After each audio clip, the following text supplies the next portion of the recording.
सब पे नजर अंदर की खबर।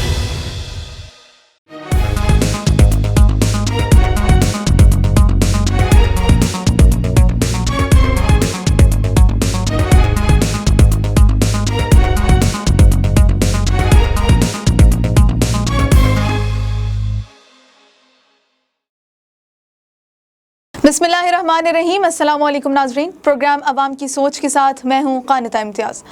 नाज़रीन, इस्लामाबाद सुप्रीम कोर्ट ने अपने मुख्तसर फ़ैसले में जस्टिस काजी फ़ाइज़ ईसा के ख़िलाफ़ सदारती रेफरेंस खारिज कर दिया है। सुप्रीम कोर्ट ने अपने 4 बजे वाले सुनाए गए फ़ैसले में मुख्तसर फ़ैसले में जस्टिस काजी फ़ाइज़ ईसा की रेफरेंस कल अदम करार देने की दरख्वास्त मंजूर कर ली है।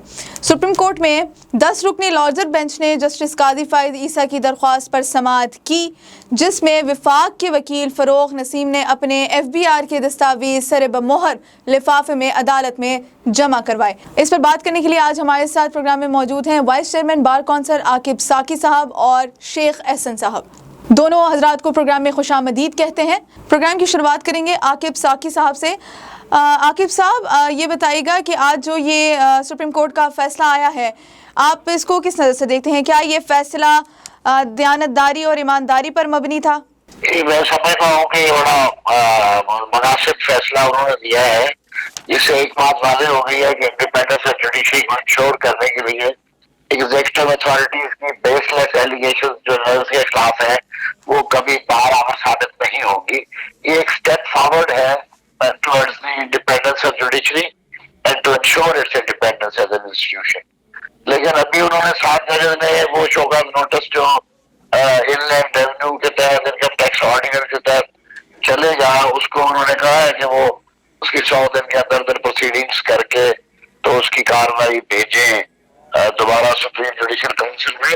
तो ये तासर कि ये मुकम्मल तौर पर खत्म हो गया है, ये रेफरेंस ये मेरा ख्याल दुरुस्त नहीं है। अभी दोबारा भी अगर वो मटेरियल कलेक्ट करे तो ये दोबारा तमाशा लगा सकते हैं। बाकी 3 जज साहबान जो है उन्होंने इस पिटीशन को अलाउ करते हुए शोकॉज नोटिस और नीचे जो सुप्रीम जुडिशियल काउंसिल की प्रोसीडिंग्स थी उनको ख्वाहिश कर दिया है और उनको गैर कानूनी करार दे दिया है। बहरहाल एक तासुर के तहत मैं ये कह रहा हूँ कि ये इंडिपेंडेंस ऑफ जुडिशरी, अदलिया की आज़ादी, डेमोक्रेटिक कल्चर की कंसोलिडेशन और जमहूरी मुस्तकबिल के लिए ये एक बहुत अहम फैसला है और हम शुक्रगुजार हैं कि इस कड़े वक्त में सुप्रीम कोर्ट ने इस इदारे को बचाने में अपना किरदार अदा किया। ठीक है, अच्छा ये बताइएगा कि क्या आप वाकई समझते हैं कि ये जो हुकूमत का फैसला है ये पाकिस्तान अदलिया का आज तारीखी दिन था? ये तो बात अगर मैंने शक है कि ये फैसला, ये जो रेफरेंस फाइन करने का फैसला था वो बदनीति की बुनियाद पर था, बेबुनियाद था और सिर्फ काजी फ़ाइज़ ईसा साहब को सबक सिखाने के लिए ये रेफरेंस फाइल किया गया था, जिसकी कोई कानूनी और आईनी बुनियाद नहीं थी। अच्छा, इस वक्त हमें ज्वाइन किया है शेख एहसन साहब ने। एडवोकेट शेख एहसन साहब, ये बताइएगा कि अदालत ने जो रेकमेंड किया है कि 7 रोज़ में FBR इस सारे मामले की कार्रवाई को मुकम्मल कर ले, इस हवाले से आप क्या कहेंगे? लेकिन ये 7 रोज के अंदर तो नहीं है। उन्होंने कहा कि 7 दिन के अंदर अंदर इसका नोटिस ले, 75 दिन के अंदर यह कार्रवाई मुकम्मल करनी है और फिर रजिस्ट्रार को इससे आगाह करना है कि क्या कार्रवाई उन्होंने की है। उसके लिए वजह ये थी कि ये जो मामला कल बेगम काजी फ़ाइज़ ने उठाया था उनके टैक्स का मामला है, तो उसके लिए FBR को जो है रेफर किया गया है कि वो उस पर अपनी फाइंडिंग दे। उसका ताल्लुक रेफरेंस से नहीं है, रेफरेंस को खारिज कर दिया जाए पेश करके। एहसन साहब, ये बताइएगा कि उनकी अहलिया का जो ये जवाबी मैसेज रिकॉर्ड जो था वो सामने जो आया है, आप क्या समझते हैं, क्या ये नेक नियति पर मबनी था?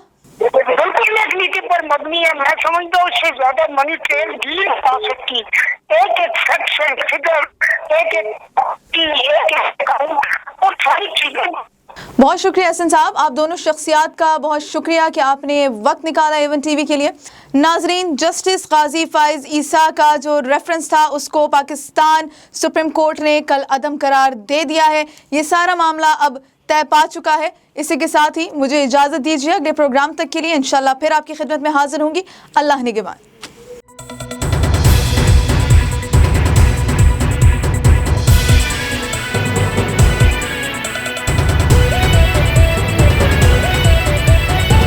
A1 TV سب پہ نظر اندر کی خبر۔